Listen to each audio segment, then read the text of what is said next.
Good afternoon, everyone. I'm delighted to see the turnout this afternoon for our second event hosted by the Language Collaboratory. It's a partnership for the advancement of intercollegiate dialogue on the teaching of languages and cultures. The Language Collaboratory is driven by language centers and institutes at the University of Iowa, the University of Michigan, the University of Minnesota, Michigan State University, and the University of Wisconsin-Madison. Our aim is to provide collaborative professional development opportunities for educators of language, culture, and literature at the 5 institutions. My name is Dan Sonneson. I'm the director of the Language Center for the College of Liberal Arts at the University of Minnesota. Our series this fall addresses perennial issues of accessibility, inclusivity, and learner autonomy and agency through the lens of our current shared circumstances and approaches these issues from a variety of perspectives, building on the expertise of individuals on our own campuses. We aim to share insights and to encourage interinstitutional dialogue, bridging the institutional distance and fostering a collaborative interchange of ideas. You are invited to contribute to what we hope will be lively discussions.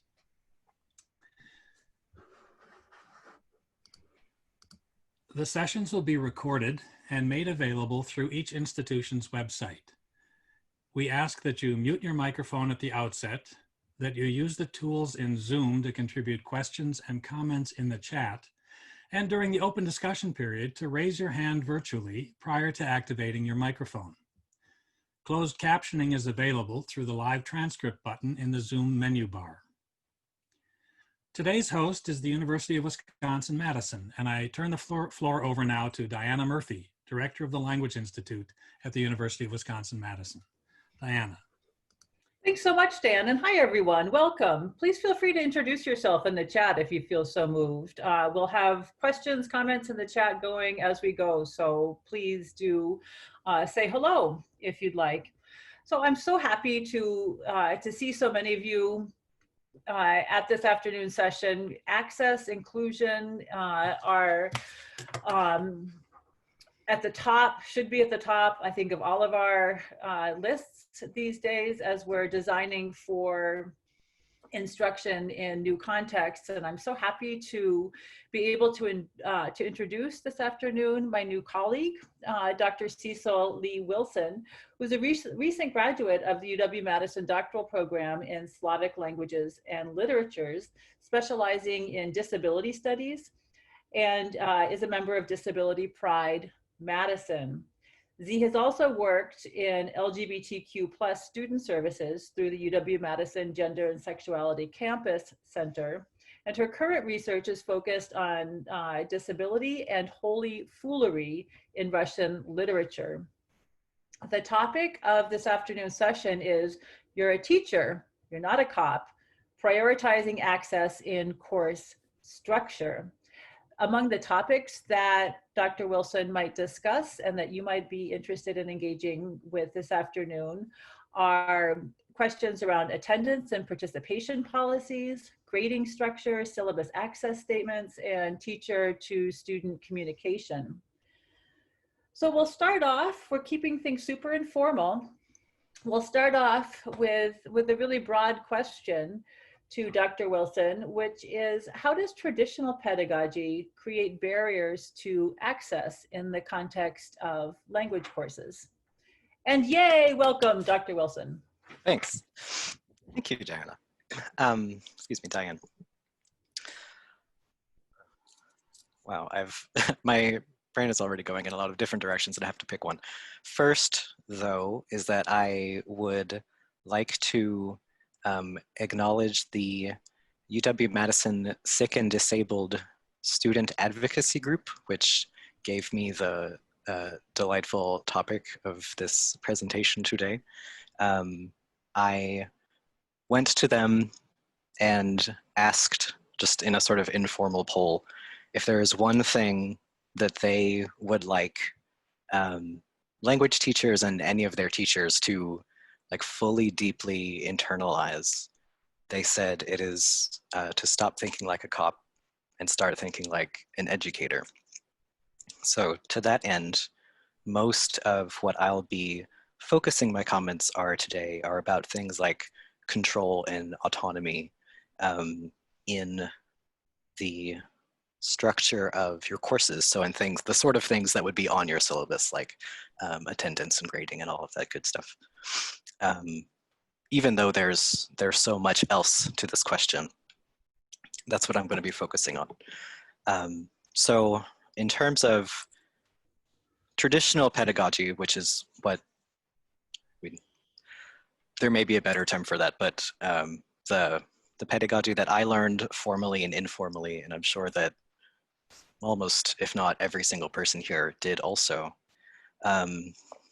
is built around a monopoly of control in which the instructor has control over the classroom, and their role is to create an environment that they control completely, in which they will take knowledge that exists in their expertise or elsewhere in the world and sort of insert it into their students, who will then be able to reproduce it in a controlled environment. And that creates all sorts of problems for the actual learning of information and skills. So that's where I want to start, is in talking about control. Thank you so much, Cecil. How would you, this isn't one of our official questions, sorry, I'm just gonna ask you one based on what you said. So how would you help us to understand the ways that instructors exercise that control? So you mentioned in the syllabus, but what are other ways that instructors perhaps unwittingly create environments or practices that are in fact controlling ones? Aside from the syllabus? Or in the syllabus as well. Mm-hmm. I think one interaction that I would like to sort of take a step back and take a look at is the sort of syllabus day introduction of what a course is going to be like to students, which is the instructor takes a set of policies that they, or in some cases, people above them on the sort of administrative food chain have created, and handing it to students and saying, this is how the course is going to be run. And there's no conversation around that. There's no negotiation of boundaries or questions in that. There might be in the small details, but in terms of like, you will receive a grade for this class, or you will be present every single day, or you will turn in the things I want when I want them. That way of setting expectations for what a class is going to be is 100% controlled by the instructor. It doesn't have to be, though. And you'll talk much more about autonomy as the sort of primary topic later in this series, which I'm very excited for. But I am probably going to repeat myself a lot in saying that building access into your course from the start, instead of as an exception that somebody has to ask for, is all about giving students the room to exercise their own autonomy, and as an instructor to let go of some of that control. And just one example of what that might look like is having a negotiated syllabus on the first day instead of handing a set of policies to your group of students. Okay, that kind of just blew my mind. That is a wonderful idea of having a first day negotiation rather than a here, digest this. Could you talk a little bit more about what it might look like to build access into your course design from the very beginning, rather than as an accommodation? Mm-hmm. Oops, sorry, my dog's barking. I'm going to mute. That's okay.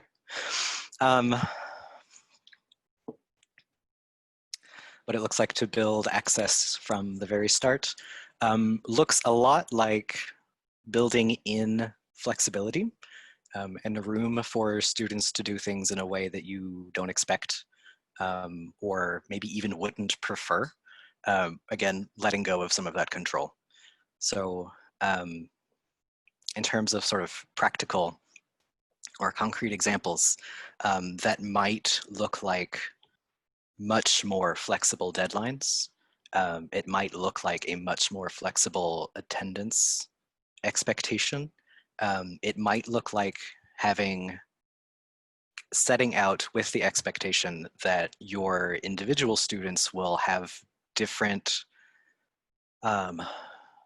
different plans or expected ways to interact with the course in terms of things like attendance. Hold on, I'm holding on to my train of thought before it goes away. The question was, what does it look like to build access into and from the very start? In the abstract, it looks like letting go of control. The monopoly of control, that is. You still get to set your own boundaries, of course. But in the details, it looks like acknowledging that students, even if they are first years or even if they're in high school or younger, anyone who has come to you and asked you to help them learn something knows something about themselves, the way that they work, the way that they learn, and what their own goals are for a course. So starting with that conversation will help from the very beginning.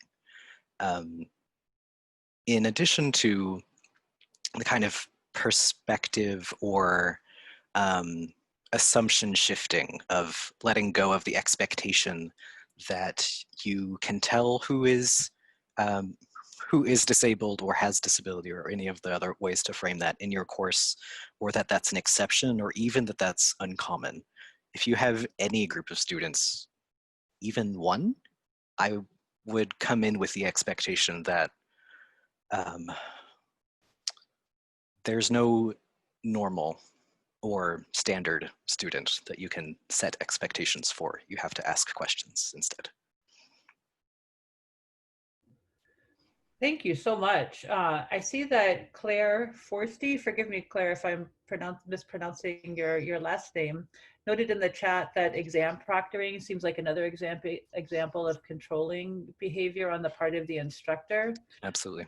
Reminds me, or makes me think about the concern that many colleagues have raised in the context of remote teaching.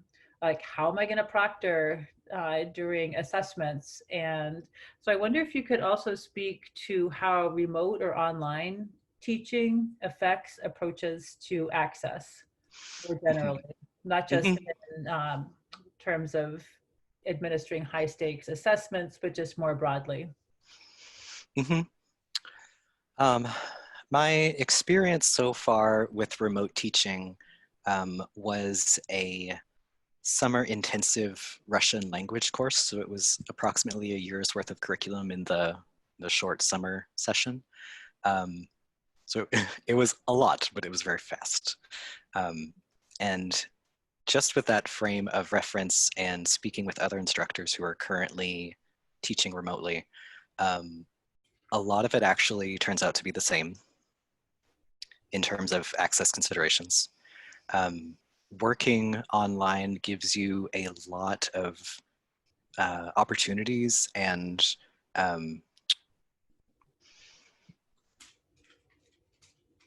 you think how to phrase this.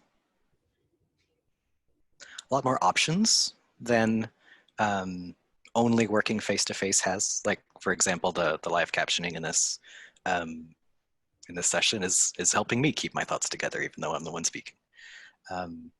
And it also creates some extra or some different difficulties. In my own instance, navigating the social dynamic of remote instruction was very challenging, and I wouldn't say I figured it out, but I got a little bit of practice. So that's all of the answers at the same time. Could you repeat the question for me, and I can try to do something a little bit more specific? The question was, how does remote or online teaching affect broad approaches to access, Mhm.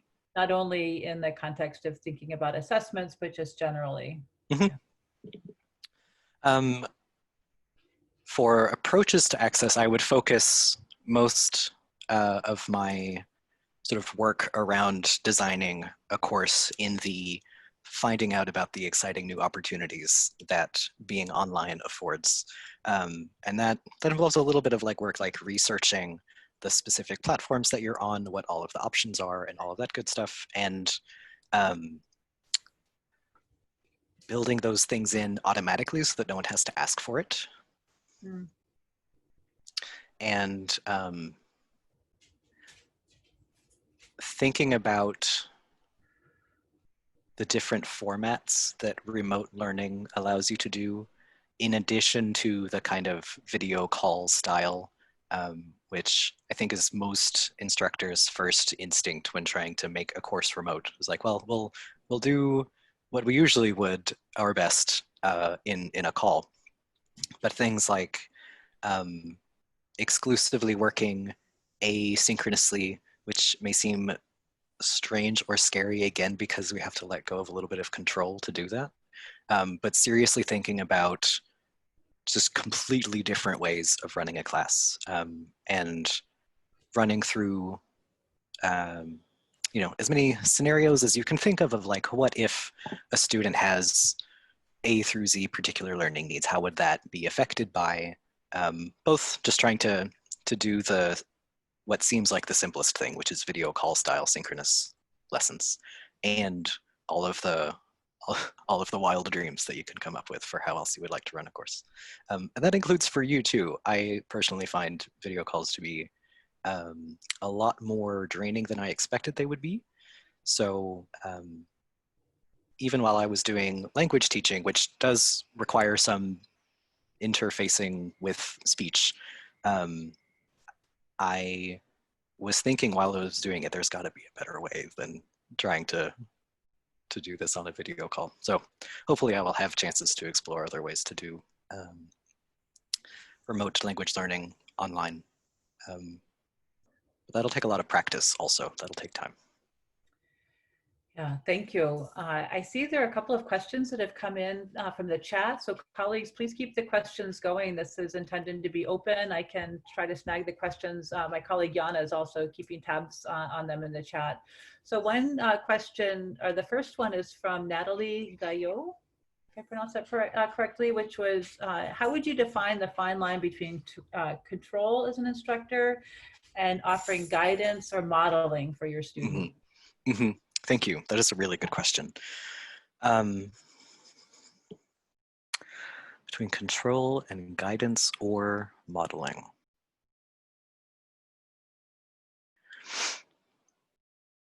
I'll start with what seems, with what's coming into my head first. A difference between controlling a class structure or environment and modeling some different possibilities would look like being explicit about the decisions that you are making, because as instructors, you will inevitably end up making some decisions sort of as the person who sends in things to the registrar and all of that good stuff. But taking the extra time to talk to your students about if there's something that you can't change because you're one person in a system, how do you feel about that? How does that actually fit into your pedagogy? What kind of like workarounds can you find to make sure that a student actually does have access?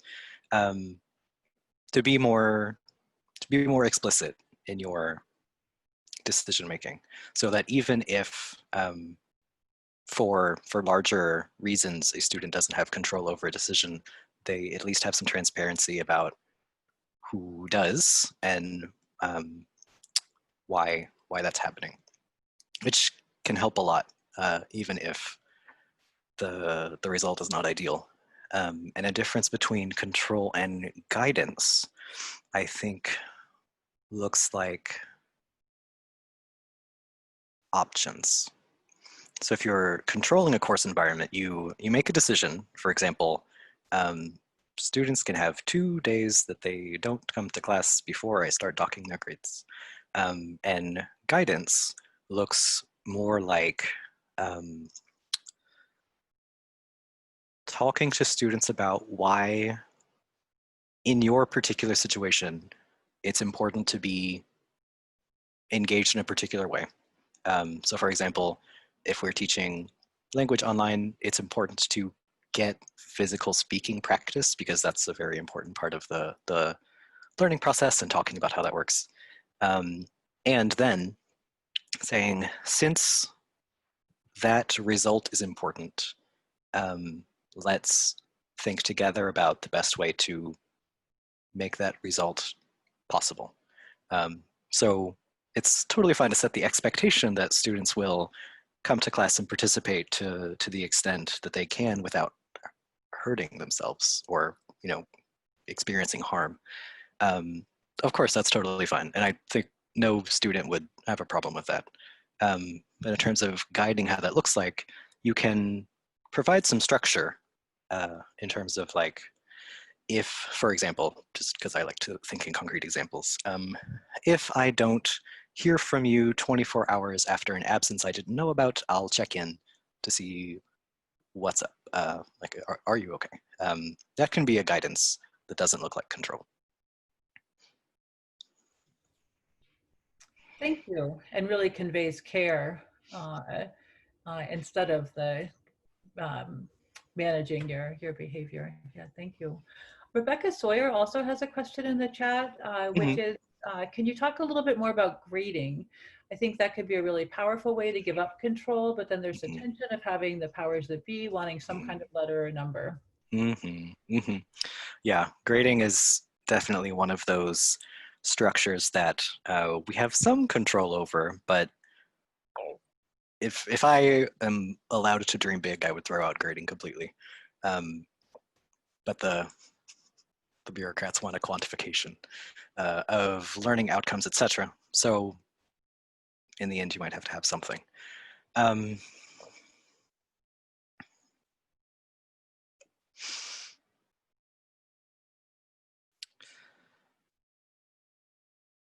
I am going to exercise my autonomy as a speaker and ask for a more specific question around grading. Like, what are you interested in hearing about?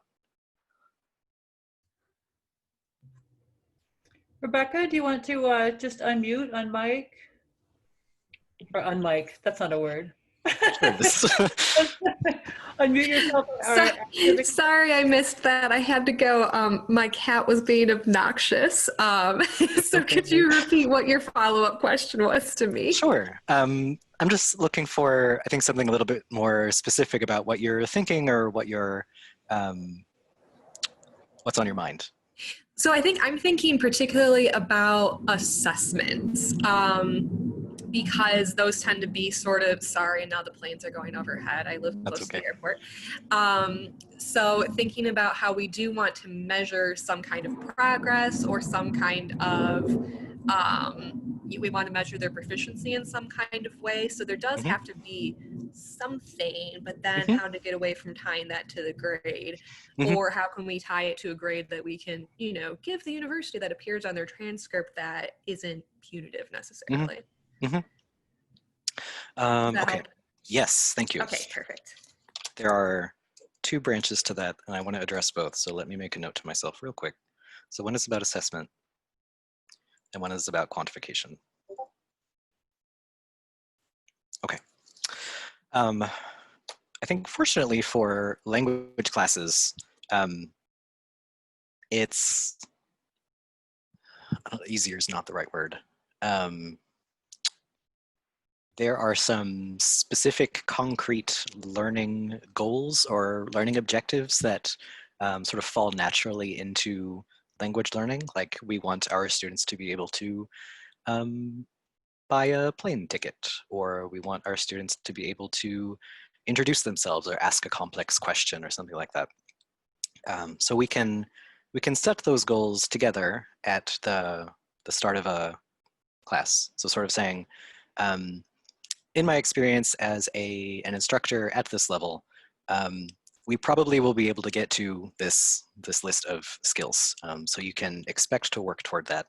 And then at any point in the middle, you can take some time and check where students are feeling in terms of their comfort or confidence in doing all of those skills. And that's one way to do assessment in a language classroom that doesn't look like grades. It's more sort of proficiency or skill based, which I think is built into a lot of people's syllabi these days. In terms of quantifying that into a grade, all of my teaching so far has been done as under the title of teaching assistant, which is not quite accurate, but for various reasons, that's what we're called. So essentially, we are handed a syllabus and the rest of the class is up to us. We're the primary instructor for a language course. And to get to that issue of needing to turn in a grade to the registrar at the end and wanting my students to feel like they have the room to make mistakes and to do the inevitable learning process, which is not perfect production at all times. I try to build in as much wiggle room or buffer space or something like that as possible. So do things like, I would never in public explicitly recommend that you not follow the syllabus policies that you have been given as a TA.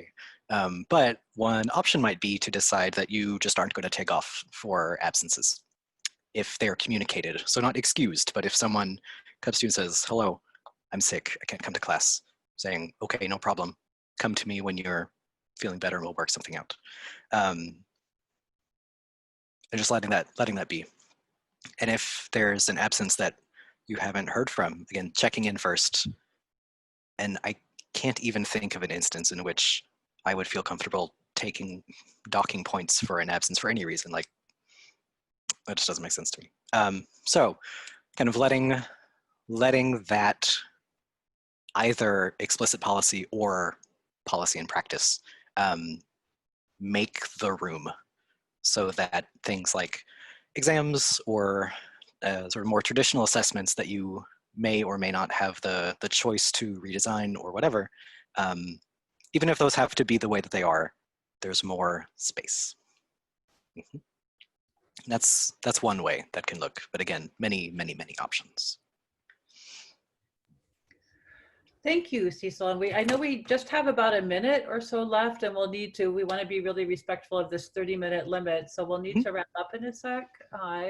I'll ask just one final question on behalf of Sarah Gamalinda then, which is, do you have some kind of space that you make explicit to invite students to talk to you about how they know themselves, how they work, what their goals are? Mm-hmm. Yes. Yeah, I love having lots of options for that kind of space. One of the ways that can look is a kind of like a survey or a little a way that students can write to you an introduction to themselves, and you can give lots of prompt options that are about silly, fun personality or personal things, as well as things like learning needs or sort of anything for you to keep an eye out for or something like that, or any other things like complications or barriers that might impact the way that they can interact with your course, but may not be your business, so to speak. Like I always invite students to, in their introductions to me, say like, if there's anything that would impact the way that you can interact with this course, such as I have 2 part-time jobs, or I have family who's sick, or anything like that, you can tell me as little or as much as you want about it. And that looks like either just an email or a little survey or quiz function or something like that.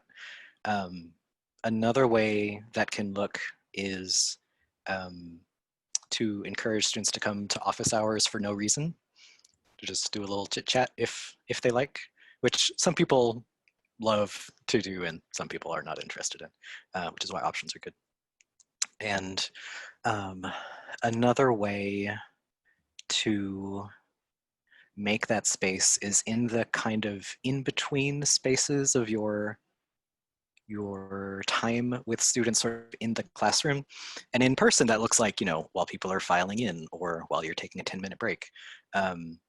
In remote space can look like in the chat function or something more casual like that. To do little subtle check-ins. It's like, congratulations, students, you tackled a very difficult grammatical concept. How are you feeling about it? And then if someone is stuck or even like frustrated or something like that's causing a blockage that has nothing to do with like skills or grades or whatever, then you can see it and have the opportunity to talk about it more one-on-one. That was a long answer. Thank you. Thank you. Thank you so much, Dr. Wilson. I could talk with you all day. This is like officially blown my mind. And so I really appreciate your making space for this conversation today and for giving us some new insights into how we might think about designing instruction for greater accessibility. I'm really grateful for you all for sharing this space with us, and especially to Dr. Wilson for sharing your insights. Thank you so much. Diane, is my contact information listed anywhere in this promotional, et cetera, et cetera?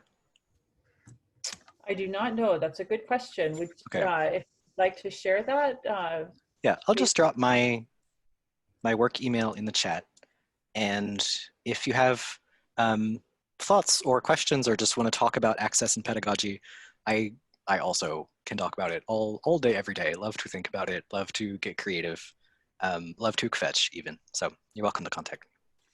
Thank you. I add my thanks to Diana's, Cecil, for a very thought-provoking and head-scratching half hour. This has been really, really interesting. And you can see from the chat that there are any number of comments and questions that you've raised, which is really terrific. Thank you so much for being with us.